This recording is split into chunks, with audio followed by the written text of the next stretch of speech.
the pale blue dot. I was, because in 2011, my a mate and I went to New York, and we stayed in pretty much a thing that was exactly similar to this. You know, the only difference would be kind of like the smell. You know, the smell in New York's really kind of like, I'm in New York, but I'm getting cancer right now. Yeah. I feel like city living is something, well, I think Melbourne's just one of those cities that loves its sport, loves its arts, and loves its restaurants. It's like, it's a happening city. Yeah. One of the best in the world. And I think the whole process of everyone wanting to live out in the suburbs, Yeah. the house, living where the action is. Yeah, it's true. It's true. Yeah, absolutely. And like, when you have a house, there's just so much shit you got to deal with. So much stuff. Mow the lawn and all this sort of stuff. At least here you've only got a little lawn. It's not even lawn. It's only lawn, it's fake grass. Yeah, for sure.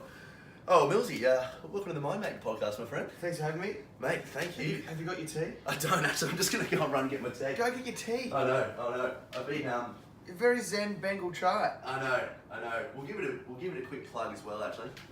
We'll, so, for everyone playing at home, Millsy and I are drinking Bengal Spice Celestial Seasonings. It's delicious. Herbal tea, caffeine free as well. It's the best. It's the best tea you can have. So when did you come across this one? I was in India. No, my old a friend of mine was living at my house. His name's Ewan Deutsch. He's a superstar little. He'll be listening to the show. Dodgy. He lives around the corner. Oh yeah. He's done a few musicals now. Anyway, he'd been living at my house for a bit, and I went round there and was like, oh, what's this chai tea? Put it in, had some mates over to watch the footy. This is no shit. We sat around and drank cups of tea and watched the footy. It just was. That's manly. It was like we all took a moment and went, this is not quite what we planned. We were usually going to drink beers and be like, it was really good. Yeah, that's sick. And ever since, like, well, it was a good day. Yeah. Everyone broke the seal within minutes. Yeah. That's cool. Delicious tea. Installed 3 toilets. Yeah. That's cool. Oh well, so how many people have come up to you on the street super aggressively and asked for a podcast in the way that I did last week? You're the first. Yeah, good. You're the very first to do that. That was classic. I was saying to you off air, I like to reward good behaviour. Don't like to reward bad behaviour. I'm a massive fan of manners and people who are, I wouldn't say as aggressive, people who are eager and who are go-getting, goal-setting kind of humans. Yeah. You seem like that kind of person, so I was like, sure, why not? Yeah. If you had messaged me out of the blue on like Twitter or something, I probably would have said, pretty busy, right? Actually, Yeah. I probably would have said yes. Yeah. I've got some chai tea as well for you. I've got some chai tea. Yeah, that would have been classic. But I liked it. I like to reward any kind of person who is reaching out or trying to better themselves or go getting attitude. Yeah, no, man, I really appreciate it. It was great.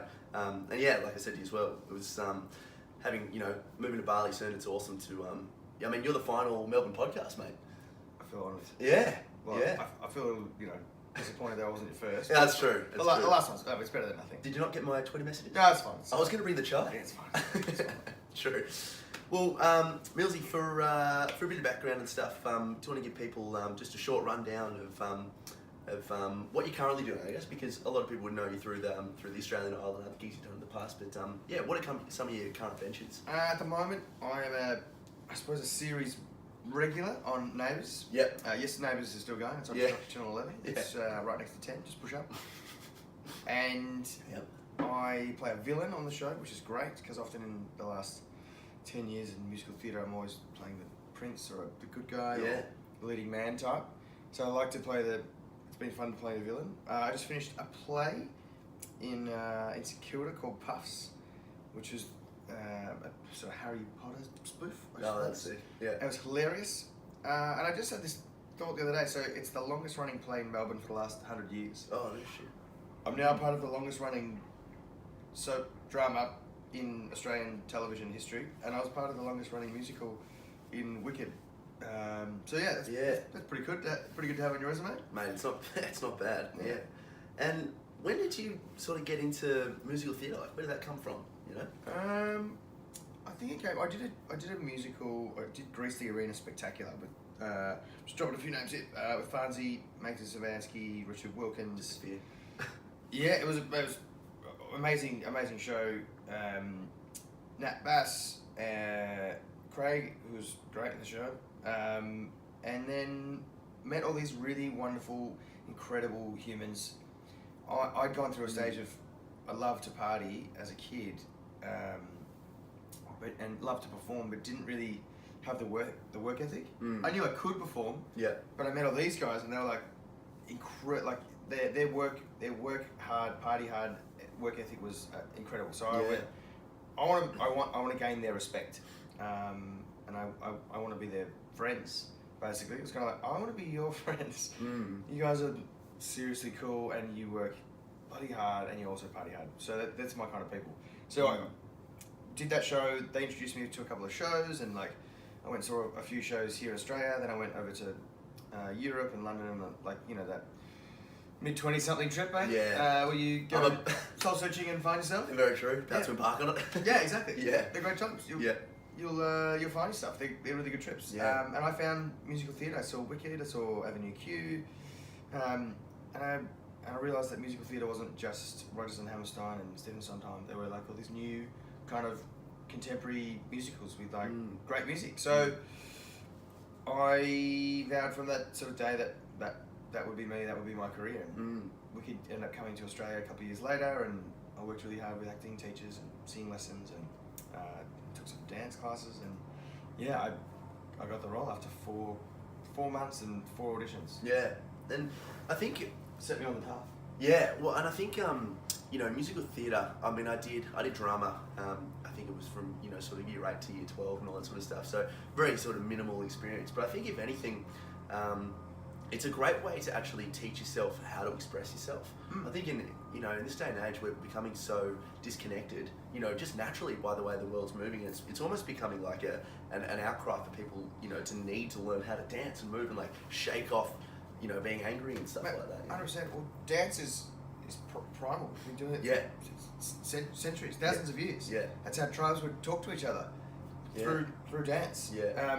And I still feel like I'll go along your lines of we're not communicating, not just so much through through dance anymore, but just in general day to day. Yeah. The use of mobile phones for texting, emails for conversing with people. You can't read tone. You don't have, we have the opportunity to just talk to someone on the other side of the world. Yet we choose to send an email. Like, pick the phone, talk. That is nothing beats real contact, and you can see your body language. I can see you're comfortable. Like, if you're getting an email, you read it however your personality is feeling on that day. Exactly. So I am in this last sort of few months. I'm now managing myself. I've gotten an agent and manager. After 15 years, I realised I don't want that barrier in between people. Oh, isn't it good to in case you miss something, and they can just say that you were sick or like no, it's on me. If I miss something, it should be my fault. I want to be more responsible for that, and having these conversations instead of getting emails all the time. I pick up the phone and call them and like, oh, it's you. What do you want to do? Can we do this? If I can't do it, sorry, I can't do it. Or I'm bewildered by the amount of people going, oh, you want to just have a conversation?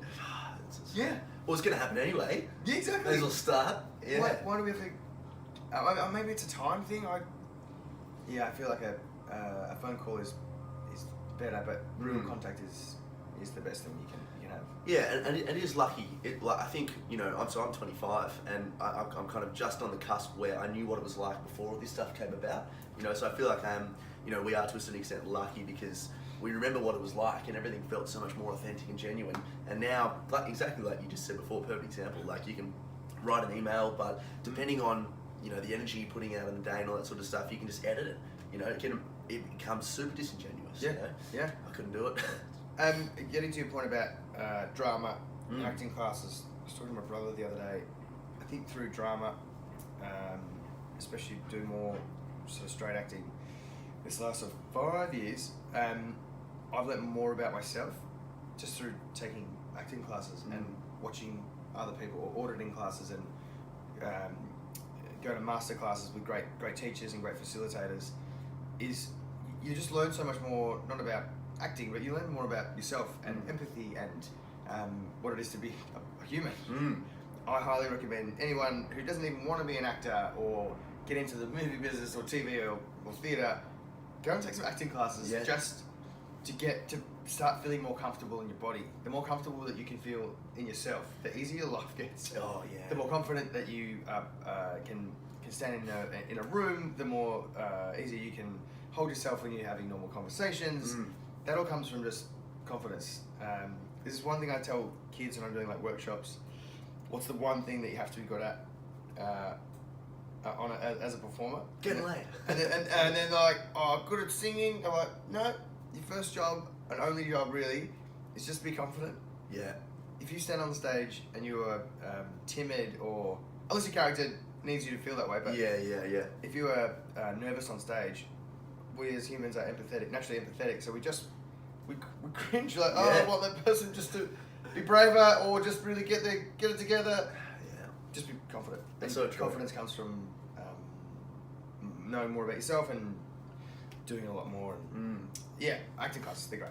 Yeah, and I think confidence also comes with the ability to tell the truth and speak the truth. I think a lot of us, I mean, maybe I'm just purely anecdotal, but I know for me when I was going through some tough stuff, it was almost so easy for me to lie. Like, yeah, I'm fine, you know, I'm just tired, or, you know, even it would come into play with other things, you know, it would kind of ruin me professionally, because it'd be so much easier for me to say the train was delayed and all this sort of stuff. And you mentioned before about how important like personal responsibility is. Huge. Because of like, if you take that ownership on yourself, you know, if you don't start telling the truth, like, you're done. Yeah. You know? And you kind of, as soon as you start saying the truth, or you're kind of looking at the world as though, you know, you're not lying anymore, you see all the things in your world that you kind of have to pick up the pieces from. You're like, oh shit, I've never done this, I've really got to work hard now, you know. But yeah, and so Integrity, that's all you got. Exactly, yeah. Why do you think that is so hard for people then? Everybody wants to be liked. Everybody wants to fit in. Not everybody. Majority of people. Yeah. Want to find their place. They want to fit in. They want to find their friend groups. They want to feel loved. They want to fit in.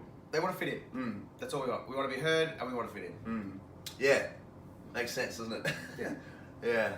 And so, what was that trip like for you then? The finding yourself sort of mid-20s trip. Was that the intention when you went and travelled? Oh, it was just to get out of Australia, mate. I was just feeling a bit sad, to be honest. Yeah, I was a bit lost. And then this girlfriend of mine was like, hey, we're going to be in Germany for the World Cup. Do you want to come? I said, yeah, sure. Another mate of mine was like, I'm going to be in Spain and Portugal for these dates. Do you want to come? I'm like, sure. So I take on to that trip, I was by myself for, I don't know, a couple of weeks in between. And yeah, I really enjoyed having to force yourself to make conversations with people. And no one knew who I was over there. And once again, I didn't know who I was here. Yeah. So I loved it. I really enjoyed it. I met some really good friends who, dare I say, like me for me. Yeah. And have been my mates ever since. Yeah, really wonderful people. And I saw some really cool things. I remember getting home, sitting at Fed Square. The sun was setting over the west, over Flinders Street Station. Just sitting by myself, listening to some music. And I remember going, we're bloody good here. We've got it so good. Like, I've travelled maybe like 12 countries or something in that 4 months, and I went, we're very, very lucky to have all the things that we have here. I was super grateful for having good parents, a good upbringing, and to have been born here, and to mate, we are so lucky compared to other countries. Yeah. It's one. You'll find that. Yeah, exactly. Like, history is great, but to be a young country and a profitable country, and we don't have to worry about bombs going off. Yeah. I mean, occasional douchebag driving the car. Yeah, exactly. But we're very lucky. Oh yeah, it is pretty good, isn't it? Yeah, I think I think it's important to get different perspective on life. You know, yeah. And so, how much did the swoop with Australian Idol, and I guess because I assume you would have been thrust into this limelight, and people telling. I remember we were talking on the Osher Ginsberg podcast, and we were saying how, you were kind of perceived this kind of like bad boy type scenario, and you know, like, oh shit, well this is probably me and all this sort of stuff. Yeah. How much of that like did affect that inability to know yourself, as you say? You know? I think there was me not knowing myself was kind of like you don't quite know yourself until you know what. I'll rephrase it. You can edit that. Yeah. We'll keep it in. Yeah. I'm trying to get to self-worth, right? Yeah. So self-worth is, you can have as much self-confidence as you want, but it's all about building your own self-worth. Mm. And if you are lying about yourself or lying to people, or you're just squandering, like you're floating, and you are literally it's not a good place to be. So you have to start being honest with yourself, and then go from there and build up. So with Idol, it was I was just a singer in a pub band who really wanted to be an electrician, who is now singing on TV. All I wanted to do was just sing songs. I didn't really have any ambition. Yeah. Which is not good. Yeah. I don't think. Oh, it is. It's fine if like that's what you want to do, but It's good that you gave it a crack, like not knowing that kind of where it would go. I think that's really, really brave, man. Like, that's good. it was brave, but I was just an idiot. Let's be honest. Like, some people say brave. I actually spoke to a guy last night. He just posted something about he's had 150 million streams of his music or one of his songs or something like that. Yeah.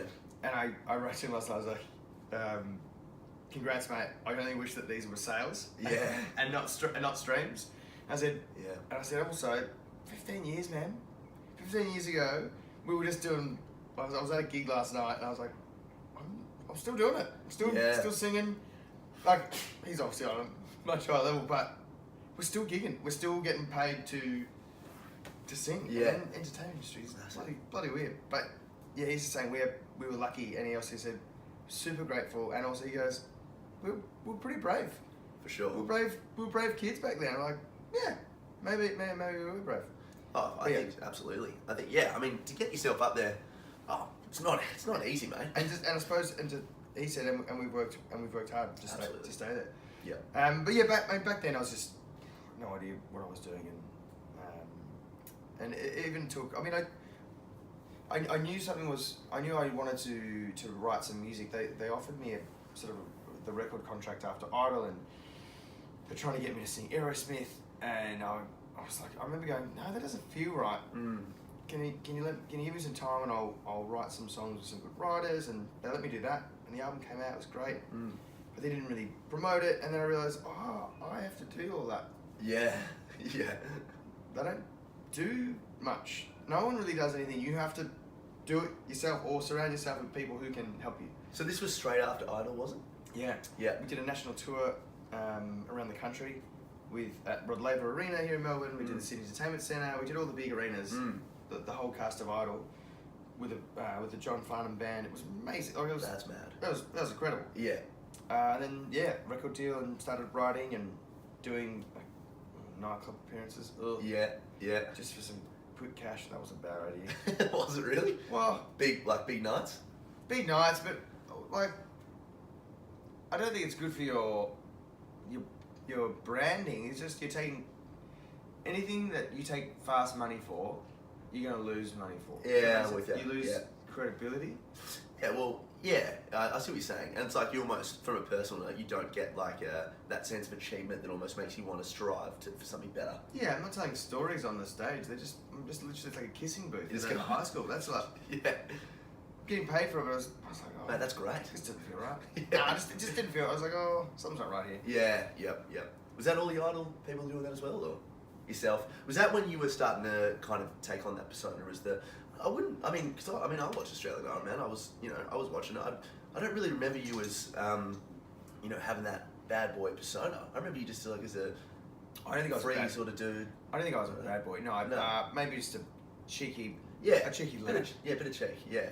I think that's right. I'd never been on a plane before, mate, and to be honest, I'd never really partied much before Idol. I'd worked in a factory during the day, and then on the weekends, I would work Thursday night, Friday night, Saturday night, Sunday night. Yeah. And I'd do gigs. So, and I'd drive because I had to have all the gear in my car. So it's not like a party life. Yeah. And I was on my P's, so Yeah. can't drink. So while I was doing through high school and then I went off to uni to all these uni parties and I just worked. Just gigs, man. That's insane, isn't it? So that was like, oh, now I'm off the leash. I have to sing one song a week instead of like 100. Yeah. Sure, I like beers. Yeah, for sure. And how long did that go on for? That sort of like party scene? You know, I mean, you're always going to swing the pendulum. I went on for a couple of years. Yeah, right. I'm a little blurry from 21 to 23. I actually don't know, but I think I'm 63 now. Yeah. So. There's a couple of years there I was like, oh, Yeah. I don't really have much memory at all. Yeah. Which is fine. As I said, they were just gigs and nightclub appearances and recordings and photo shoots and just wankery. Yeah. To be honest. Yeah. I don't think I was making any real connections back then. Yeah. Okay. Yep. And so you came out of that and you were starting to like, right, I want to. Yeah. What was that turning point then for you? When did you kind of figure out you wanted something more? I was back labouring. On a job site. The record company had dropped me. My manager at the time was like, "Oh, I don't think you should go back to doing pub gigs. That's sort of like a backward step." I'm like, "That's the only thing I've ever done. It's the only thing I know how to do." So I was like, "Oh, okay, I won't do that. So I went. I needed money. Well, I needed a job. I was doing okay still. I think. No, I needed the money. Yeah. And I started labouring with some mates, my mates from high school. And I was being on the job site going, there's got to be more to my life than this. After like 6 months or 9 months working with the boys, I was like, yeah, I've got to do something with my life. And I recently bought a car at a charity auction that I got drunk at. Here's 40 grand, no worries. Yeah. And then went, I don't need a new car. So I sold it, and with that money I went overseas. Oh, right, okay, cool. Yeah, that's nice. I remember there was another, not to bloody reference that podcast again, mate, but I just loved it. It was just a really good chat. You spoke about a time when people were kind of like grabbing you and all this sort of stuff, and you just seemed you had to get out of there. You like had that panic attack. Yeah. I was wondering if you kind of describe that moment for us. So after Idol, I suppose there was a bit of hype around the show. It was the most watched show on Australian television at the time. Yeah, it was massive, man. And I had I finished up on the show the week before, and I went up to the Gold Coast to catch up with Levi, who was also on the show. Oh yeah, as well. that's right. Yeah. And we went to the V8 Supercars, or the Indy up there, I think it was. And yeah, after the races that day, it was amazing, great day. But yeah, it was just it was pretty hideous. I was in the streets of like Cavlav and I'd never been in Gold Coast before. Yeah. I'd never done the schoolies thing up there. Yeah. And I was just Service paradise. Yeah, I was just trying to enjoy myself, have a good time. Dangerous area. And this is before camera phones and all that. But yeah, people just grabbed me on the street. And literally, I remember feeling like there was probably 50 people surrounding me. Had a massive panic attack. I was getting grabbed. People getting me in headlocks. Really? But just for photo, kind of like just sort of jovially, like. Yeah. But I was sort of threatening as well, and getting pulled at and grabbed and hair grabbed and a lot of screaming. And I was like, what? And I freaked out and I ran and I just jumped into someone's car. I said, can you just drive me to? And they're like, oh, Millsy. I was like, oh, please, don't worry about it. Like, just don't worry about who I am. Can you just?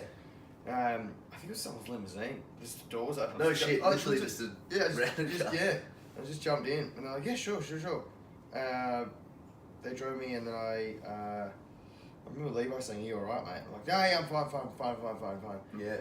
And then I ran upstairs to my hotel room and the balcony door was open and I just took one look at it and I said, there was this moment of like, sort of time slowed down a bit and I was like, you could do this if you want. You can just go out there, the door's open, you're on the 30th floor, you can just jump, this is it, that's fine, you don't need to feel this way anymore, you don't need to feel panicked, you don't need to feel anxiety, no one needs to know, like, it's fine, man, you can just do this.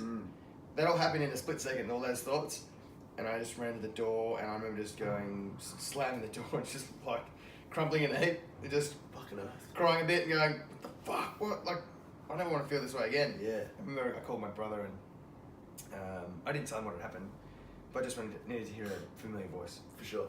Yeah, it was pretty horrible. And I think I never felt that much suicidal thought since. I felt pretty down at times, but I think that just goes with the territory of being entertainment. You just have if you're going to have higher highs, you have to have lower lows. Yeah. It's just a way of managing it and being aware that is going to happen. People always talk about there's a great book called The Happiness Trap, where people think just want to be happy all the time. It's not possible. Like, it's just a feeling. Like, happiness is just like anger or like joy or anxiety, emotions. Yeah, exactly. They're all sadness. Like, they're all just an emotion. Yeah. And I've just learnt, I suppose, over the years to manage that anxiety or manage the downs, and realise that that's gonna happen. You're gonna feel sad, and just cry, let them out, let the tears out. Sometimes maybe sad songs on the radio. Sure, let's let them out. Yeah, yeah. Sometimes it could be nothing. Sometimes it could be something. But I'm just a strong believer in having those chats when you feel anxious or you feel sad or you're not quite sure, because I guarantee someone else is going through the exact same thing at the same time, and it's probably one of your mates. Yeah. That's why I'm now ambassador for Are You OK Day. Yeah. And they do incredible work. It's a reminder that it's not just on the day that you should ask your mates if they're okay. Yes. It's just a reminder of every day you should be just checking in with your mates. Yeah. And be willing to sit there and listen if they're not. Exactly. Yeah. Why do you think that we tend to run away from? I really do feel that as a society we tend to run away from those I guess negative emotions, if you want to call it, like anxiety and sadness and all that sort of stuff. It's hard. Yeah. Yeah. What? Yeah. No. But they're so important as well. Your body wants to do. Your mind, your body wants to do everything that's easy. What happens if you're doing CrossFit, right, and you're your quad is a bit sore on your right side? What does it do? It offloads it. It offloads it and puts it into your calf, or puts it into your glute, or puts it into the other side. Yeah. So it's always trying to do what's easier for your body. It's true. It's true. If there's a difficult situation, what do? We just run away. Yeah. Get ourselves away. It's easier. Yeah. But it's sometimes better to combat that. Well, you can never experience the highs without having any sort of comparison. Correct. You know? And I don't like vanilla. Yeah, exactly right. Yeah, it's dull, mate. Yeah. It's dull. What's your favourite ice cream? I like a dark chocolate with a raspberry sorbet. That's specific. Mate, super specific. Yeah. That combo is delicious. It's delightful. What do you got? Delightful. Fuck, I reckon ice cream. See, if I'm going ice cream, I'm going like a cold rock type scenario. Right. Like I'm going like bit of gelato, you know, but I'm getting Tim Tams in there. Right, yeah. I'm getting at least 3 freckles. Yeah, you know, good, yeah. M&Ms are in there. Yeah, good. You know, I'm not just like this with a bit of this. I'm like, oh, you know, Just put it all in. count the calories. There's some gummy bears in there. Exactly. Yeah. Some gourmet. Yeah. Chuck a pizza in. Yeah. It's good. I like those yogurt bars as well. Oh yeah. What is that, Yoshi? Oh mate, I don't know. There's tons of them now. There's a few. Yeah. Okay, and so moving on from that, then, do you have like the tools that help you? You know, because obviously, like you said before, you're going to experience those highs and lows, and I think as well. Correct me if I'm wrong, man, but like if you're in that sort of acting environment, you're on stage in front of people, thousands of people, and it doesn't sound like if there is a show playing, you'd be on every night, would you? Or you'd be on? Yeah, 8 shows a week, so usually Tuesday to Sunday. It's a lot of work. Yeah, Monday night off. Yeah, oh, that's good. Yeah, go out and have some cold rock. Literally, like, you're on stage the show goes for 2.5, 3 hours. Yeah. You'll be there an hour before. It's a lot of work, but it kind of is. Some of the shows, I did a Jesus Christ Superstar last year. Nice. And that is... What's the buzz? Yeah, it's great music, Yeah. great show. But this is a man giving his life for all of mankind. Yeah. This is ridiculous. It's not ridiculous. It's an incredible gesture. Yeah. And how the Bible works, but that's super sad. Yeah. Because at the end of the show, there's no in Andrew Lloyd Webber's Jesus Christ Superstar. He doesn't resurrect. He's just dead. He's just a dead guy on the stage with a lot of sad people. So every night we finish the show and I'm in Mary's arms and all of my mates who I work with are just crying everyone is crying on stage and I am dead. Yeah. And it is fucking sad. Yeah. Like, so we do the bows, and then I would go in the shower and wash all the blood off, and I'd just cry. I would just cry every night because it was, and I know that it's not real. Yeah. But to feel so much sadness on stage, it was so sad. Like, and also like yelling at God or superior being, or even if you look at it, Jesus was yelling at himself or whatever. I don't believe in a God, but I believe that there is something. So for me, it was every night that yelling was just heart-wrenching. It's gut-wrenching. It's sad. Yeah. Like it's hard. Life is hard. Yeah, for sure. And when you're acting it out, 8 shows a week. I'm glad it was only a 2.5 week run at the Arts Centre, which is great. But I was so exhausted at the end of it. And yeah, I did another show last year, a couple of years ago, called Ghost, and that's a show about grief. Yeah. About a guy who dies and watches his partner struggle to survive and try and work out this mystery of who killed him. And it was his best friend. He finds out his best friend just before the end of Act 1. If you found out that it was your best friend, it is heartbreaking. Like, dude, what? Yeah. So it is. I know it's acting, but it has to go somewhere. It goes somewhere. Yeah, but also, I mean, you would start to embody the character. Surely. Like, I mean, do you find yourself, I don't know, coming off stage and like doing little things, and is it so easy for you to like, switch off and switch between?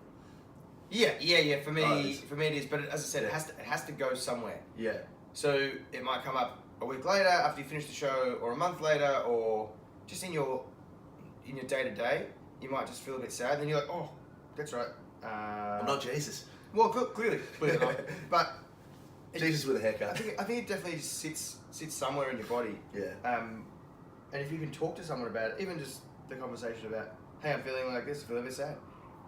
It's probably because of this. Once it's voiced, usually that diffuses it straight away. 100%. And also exercise. Yeah. You're feeling a bit sad. Don't take antidepressants. Just go for a run. Get some natural endorphins going through. Boost your serotonin. Yeah. Through doing exercise. Yeah. You actually feel really good. Oh, and there are so many, I mean, you know, like healthy foods and all that sort of thing, you know, are great for the serotonergic system and like all that sort of stuff. We chatted about this on the Australia. I feel like we had a chat about this, you and I. Anyway, can't remember. It's probably another Rob Mills. Right. Another Jesus Christ Rob Mills, you know. Yeah. I was I got through a book a couple of months ago called Lost Connections, and he talks about this author Ahern. He talks about like all the different reasons as to why we've become so disconnected and all these sorts of things. And there was kind of an anecdote, and I think the guy was from Mexico. I think he was from South America or something. But his antidepressant was a cow, and like when he first said, I was like, oh, what the fuck is this all about, you know? Yeah. But basically, for some reason, I think he was in the war or whatever happened, he had his leg blown off, and he couldn't work. When he went back home, he couldn't work, I think in a field or something like that. I'm like ruining the story massively, just all these things, but it's the basic premise. And he couldn't work, and he became terribly depressed because, you know, as human beings, we have purpose. Yeah, that's right. Yeah. We need to feel like we're needed, and we need to do something, you know. But there are fundamental evolutionary needs. You know, we want to have friends, and we want to rely on people, and purpose. And he couldn't work, and he became like terribly depressed, you know. And they had no idea what his go was. But you know, kind of digressing it a little bit, and you know, having a chat with him, they gave him a cow, and he was actually able to contribute to the farming again, like on the dairy and all that sort of stuff. Wow. And he just was way happier, you know. It's scary to think that we are so quick to medicate in this day and age. And I'm genuinely not saying that medication is like a bad thing, because it literally, to pull people out of like such a bad slump that they can begin to work on themselves is important. 100%. You know? 100%. But yeah, it's interesting. And that book also spoke about the fact how, you know, the symptoms of depression and the symptoms of grief are like one in one. You know? Yeah. We just hate going through shit times. Nobody likes doing hard things. Exactly. Yeah, exactly right. Hey mate, hey Trevor. Good. Yeah, so do you have like specific tools that you use when you're going through a rough trot, or things that help you apart from exercise? And exercise for me, having a chat, whether it's a psychologist or a kinesiologist or whether it's a good acting coach or whether it's a good friend or a mentor. Yeah, just mainly for me it's having a chat, getting it off my chest, and sometimes it's not even.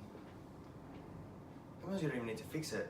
Sometimes it just is. You just got to talk about it and then let it sit out loud instead of sitting inside your head. That usually works. But exercise for me, man, I love to run. Oh yeah. Yeah. From here around the town and back to 7Ks. Oh yeah. Great. Yeah. Yeah. In and out. Yeah. Yeah. Well, now I mean, judging by this, this is going pretty well. Don't. I'm up to last year. I reckon I was down to 11% body fat. So this is body mass index, is it? Yeah, body mass index. So where'd you get this one done? Just the gym next door. Oh yeah, yeah. But apparently it's 3% out. Oh right. So, but is that above or below? I don't know. There's no we'll way. go with below. We'll say you're 13.5%. There's no way my housemate is at 6% because he would be dead. Are you 6.9. 6.9% body fat. And I'm at 16.5. Jesus. I reckon I'm 20 plus here. A few too many chai teas, I reckon. I've got to get back. Yeah. I've got to take my top off for this next show in about a month. So yeah, so what's the next one coming up? Doing a show with Rhonda Birchmore at the Spiegel Tent for the Brisbane Festival. Oh yeah. Which will be super fun. It's singing a bunch of 80s pop songs. Yeah, it's kind of like disco, rock, anything goes variety night. It's a cabaret. It's Rhonda, so it'll be hilarious. But there's Corey I've got to learn. We start rehearsals in a few weeks. Jeez. So yeah, it'll be fun. It's at the Spiegel Tent on the banks of South Bank in Brisbane. So I'm really looking forward to it. Spending some time up in Brizzy, catch up with some mates up there, and doing a show with Rhonda. I've never done a show with Rhonda. Yeah, so that's cool. You gotta say yes. When Rhonda calls, you just say yes. You say yes? Yeah. Yeah, Just that's awesome. theatre royalty. That reminds me of an ad actually a couple of years ago. What's that? I can't even remember. There was just some chick whose name was Rhonda. Do you remember that? Oh Yeah. That's all I remember. Was she the Amy chick? Or Yeah, she was. That's right, she was. Yeah. Rhonda. Sitting on the bench. Yeah. Yeah. Yeah. And so, mate, moving forward now, what's I don't know. You went through that period where you lost a bit of ambition, all that sort of stuff, and then you found it, and then you mentioned previously that this is kind of really what you want to do now. Do you have like some sort of like big goal that you'd love to kind of hit within this sort of industry? I'm working on a show at the moment with a mate of mine. We did a cabaret show a few years ago called Rob Mills is Surprisingly Good. Hilarious. Yeah. Hilarious title, Rob. Who's that about? It's about this guy. Something like, yeah. Something like. Jesus Christ. And I really love that platform of storytelling. Obviously, that was about myself, my life. Yeah. It's very self-indulgent. But the next one I want to do is a show about Australia. And I want to look at the music that has shaped our social and political landscape. And it's a show that I want to be able to do for forever, really. Keep adding to it along the way, but talk about the songs that I grew up with, the songs that my dad grew up with, and what it is. I want to touch on a little bit through it in the show, what it is to be a man in Australia as well. Yeah. So it's kind of a big show, but there's lots to do, and I also but also using the music that that shaped us from Barnsey and Farnsey and all the hits from like Powderfinger and Missy Higgins and Paul Kelly, of course, great singer-songwriter, Dan Sultan. Yeah. So there's lots of songs to go through. I've got a sort of rough outline. Yeah. But that's my sort of goal, and then just keep creating sort of fun stuff. And I want to be a part of more funny and creative storytelling. Yeah. What do you think it is to be a man? What it is to be a man? Yeah. I think it's just what it is to be human. I don't think there's the only difference is anatomy. To be honest. To be honest, like, there are certain specific anatomy, but the rest are all the same, man. Yeah. Just be kind. Just be a good human. It's a tough question. Don't lie. Yeah. I like from the one thing I picked up from Jesus Christ Superstar and reading bits of the Bible. Do unto others as you want to do unto you. That's it. Yeah. It's pretty easy. Yeah. That is my don't be a douchebag and try and see it from someone else's point of view before you shoot your mouth off. For sure. Just be kind and do unto others. That's pretty much it. That's all I got. Yeah, no, it's good. I mean, it should be simple. It should be like that, you know. I think there are some weird. I think there are some, you know, weird historic norms and things that kind of like changing and all that sort of stuff. We're pushing through. Yeah. We're still a while away. Yeah. Well, I spoke to Wayne Schwass a couple of weeks ago, who's doing Pucker Up, and he's just incredibly authentic, man. Like super honest, just an amazing character. He was speaking a lot about his OCD, and it was great to hear that because you know that's a big thing that I went through, and just hear him talk in the same way, I was like, fuck, like this is great. You know, this is really great. You know? Authenticity is probably the one thing we should all strive for. I don't think you can make any wrong moves if you're being authentic. No. Even if it means you're hurting someone. Sorry. Yeah. But this is just. I don't mean to. Oh, this is just me being authentically me. Yeah. Absolutely. And there's unless you're a sociopath like Trump. Yeah. You're hurting everyone, and I don't know if you even know what authentic means. No. Actually, he's not being authentic because he doesn't know who he is. Anyway. Yeah, I remember someone saying that. It's a massive daddy issues. Yeah, true. But there's a lot of ego in. I'm not huge in politics, but I remember someone saying that like he was. The reason why he's with his missus and the reason why she's with him is because like she said something on the lines of if I wasn't really pretty, he wouldn't be with me, and if I wasn't in power, she wouldn't be with me. It's like so much ego in that, you know. It's all. And the wall of ego behind that soul, that fucking tethered soul that is Trump, would just be So gross. Yeah, for sure. We're gonna start watching it. It's making me. You right into it? Oh, I watch it as I'm. All the political shows? Yeah. Yeah. I like it. But it infuriates me that he's just leader of the free world, mate. No, he's just the word. I've got no words, mate. It's just he grosses me out. How can someone be so rude? How can people appreciate or how can someone vote for someone who is disingenuous? It's just that makes no sense. He's just the king of spin and propaganda. I went to the War Museum in New Orleans last year. There's a whole section about propaganda, about Hitler's propaganda, the Third Reich. Yeah. And you could change Hitler's name for Trump in almost every sentence. Really? And it was exactly the same. It was terrifying what Hitler did to the media, what he did to his political opponents, and I'm like, that's what Trump did. Yeah. That's what Trump's doing. That's what Trump's doing. That's what Trump.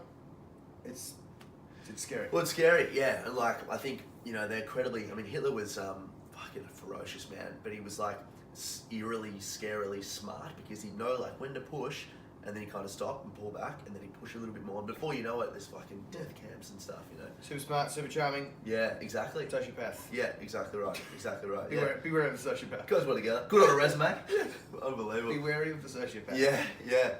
No, but and the ego.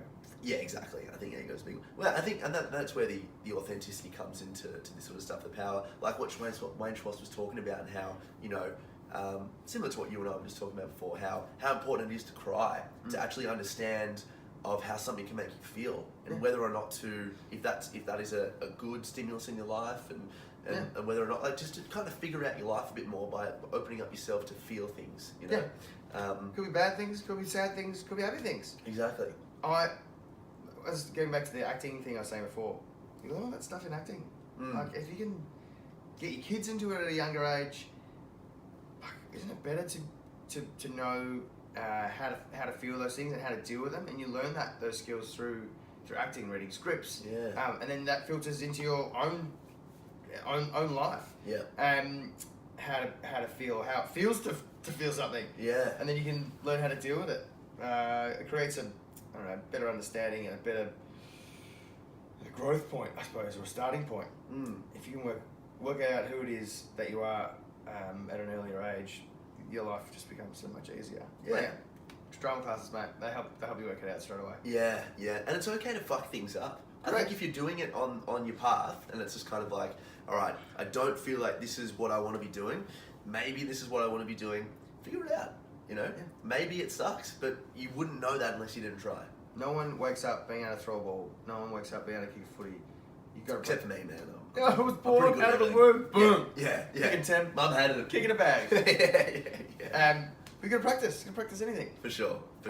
Practice skills, guitar, piano. It's you just practice feeling. Practice your emotions. Just fail, suck. Yeah. And then get better. Life will move on. Sun will rise tomorrow. Robbo, we're very lucky here. Yes, very true. Yeah. And Robbo, mate, lasting words. Maybe there's a quote or something that you live by, or something that really kind of helps you push through the day to day. Share it to the crowd, my friend. There's one that I've always held on to that my stepdad actually gave to me many, many years ago. It was, if it is to be, it is up to me. And I really like it. And my good mate Cam Daddo said something similar many years ago. He said, don't wait for permission. It's kind of like that, especially in this day and age. We have the technology. You've got a camera and a microphone and a recording studio and SFT, but all in a laptop. I know. Like, that doesn't happen. No. Years ago, we have to go to a studio and have to get everything mic'd up, and you didn't wait for permission. You just did it. Yeah. Like you can't, or else the life will pass you by.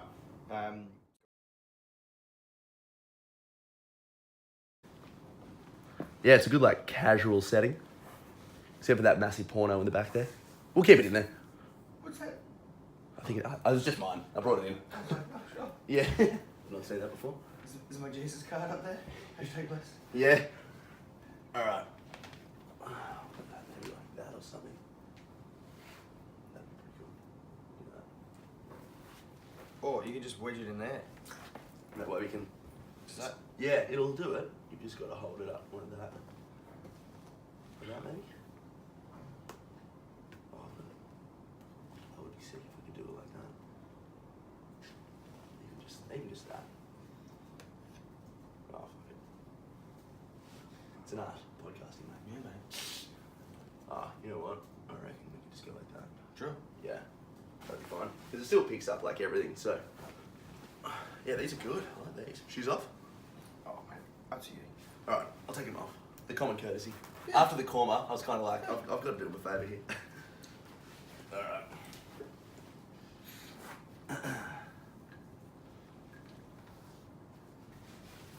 Alright, sweet. It kind of feels like New York. Yeah. Do you know? So when we just went out there before, I'll It's not, but it kind of feels like it. Yeah. Well,